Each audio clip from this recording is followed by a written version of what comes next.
Arestado naman ang isang awol na pulis ng NCRPO na leader umano ng isang robbery hold-up group. Ang modus raw nito, mag-gate crash sa mga party para doon mang-hold up. Balitang hatid ni Oscar Oida, exclusive.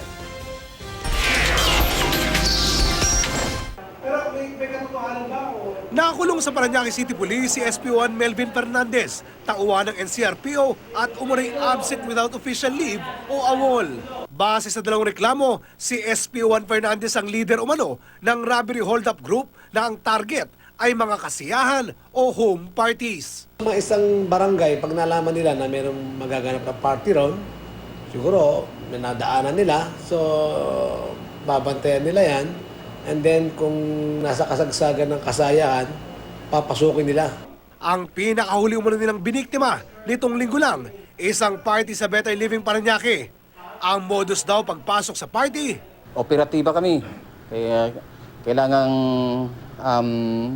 ma-check namin yung bahay nyo dahil may droga. Yun yung introduction niya kagad pagpasok sa bahay. Siyempre yung mga tao dahil pakilalang pulis, di parang kan lang. So, lahat pasok. So, pag ando na yung lahat ng tao sa bahay, papasok nila sa isang kwarto. From there, declare na sila hold up.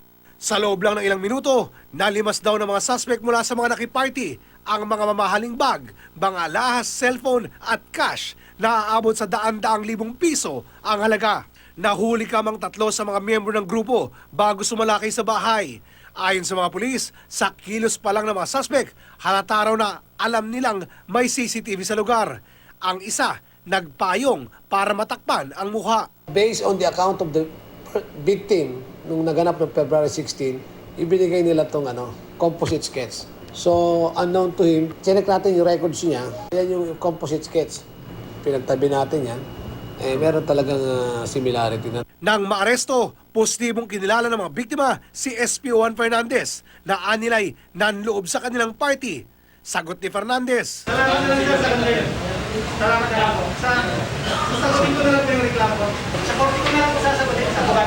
Kung magkakaroon ng isang malaking handaan sa isang lugar, so pwede naman nating ipagbigay alam sa sa mga barangay chairman natin para malagyan natin ng tanod. Patuloy ang manahan sa iba pang kasabwat ni Fernandez na inaalam na kung mga pulis din. Oscar Oida, GMA News.